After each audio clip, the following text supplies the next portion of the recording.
Question है, what is electric charge.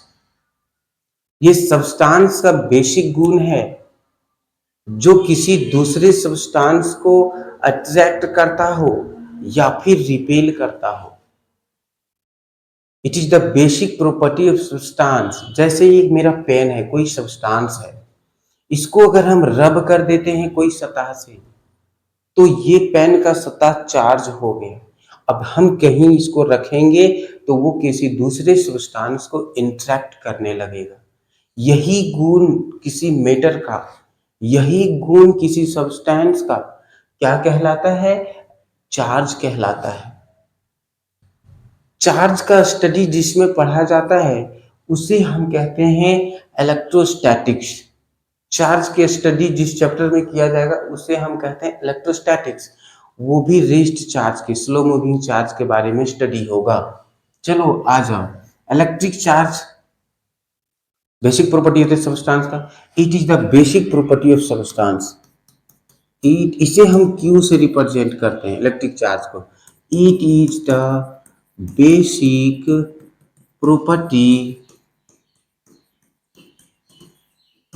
Of substance through which can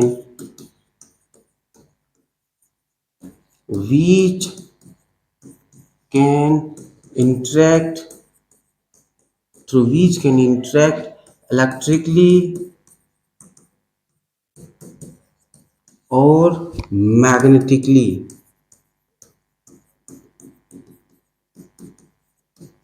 to other substance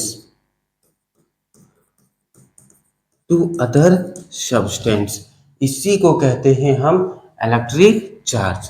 आई बातें समझ में? अब इलेक्ट्रिक चार्ज के बारे में तो हम जान लिए। चार्ज कितने प्रकार के होते हैं? चार्ज दो प्रकार के होते हैं। एक होता है पॉजिटिव चार्ज और दूसरा होता है नेगेटिव चार्ज।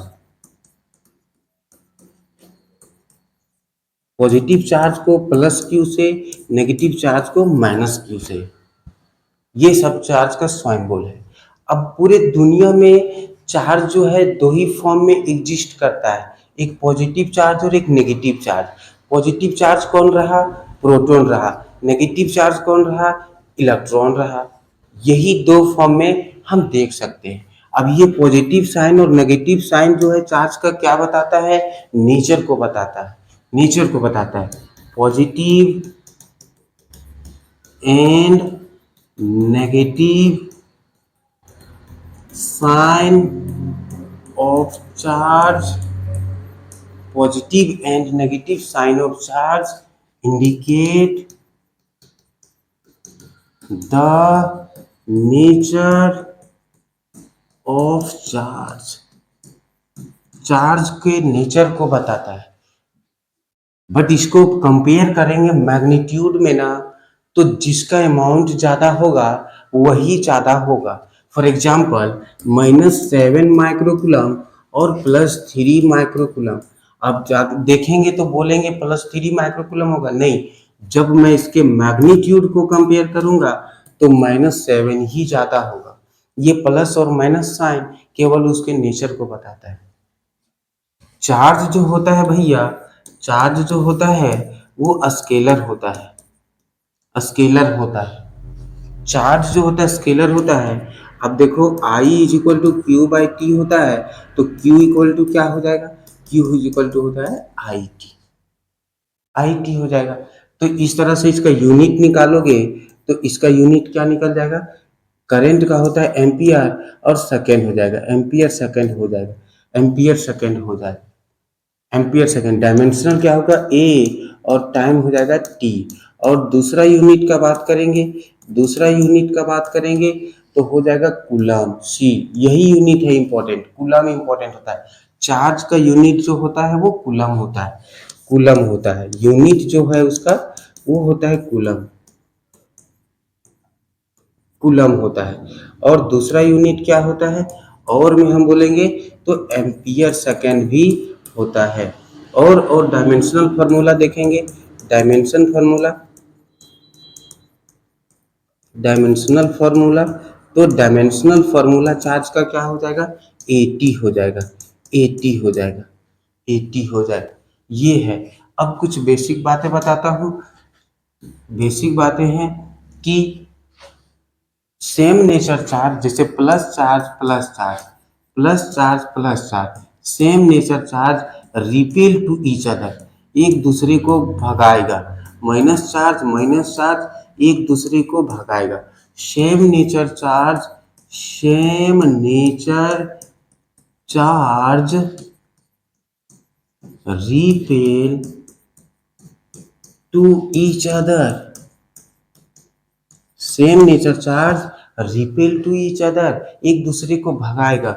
बट यहीं पर हम देखेंगे प्लस चार्ज और माइनस चार्ज, तो ये एक दूसरे को अट्रैक्ट करेगा, एक दूसरे को अट्रैक्ट करेगा। तो इसका मतलब क्या हुआ, ऑपोजिट नेचर,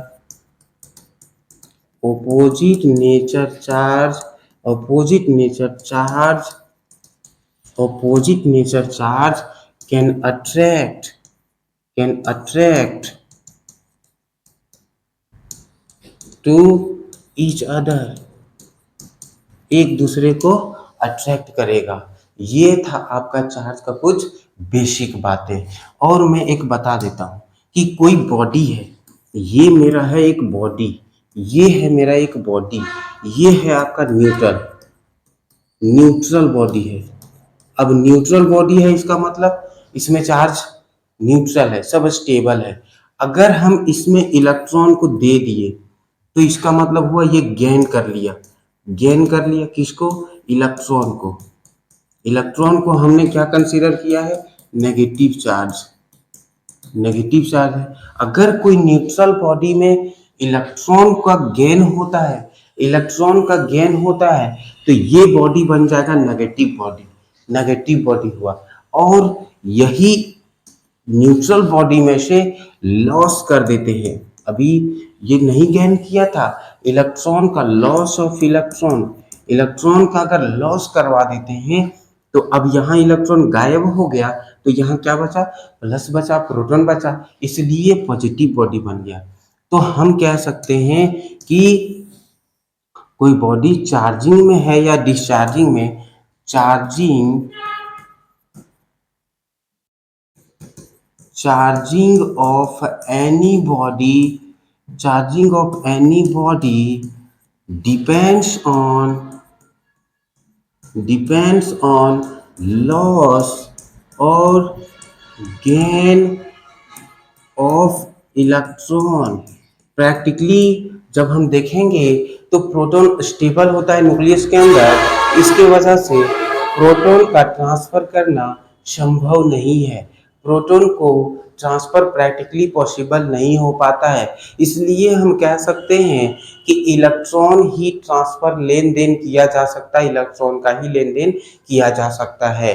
इसके लिए लॉस और गेन ऑफ इलेक्ट्रॉन, इलेक्ट्रॉन का ही लॉस गेन बताता है कि कोई बॉडी चार्जिंग कंडीशन में है या डिस्चार्जिंग कंडीशन में, मतलब charging is related to the loss और गेन ऑफ इलेक्ट्रॉन। ये था मेरा पहला क्वेश्चन।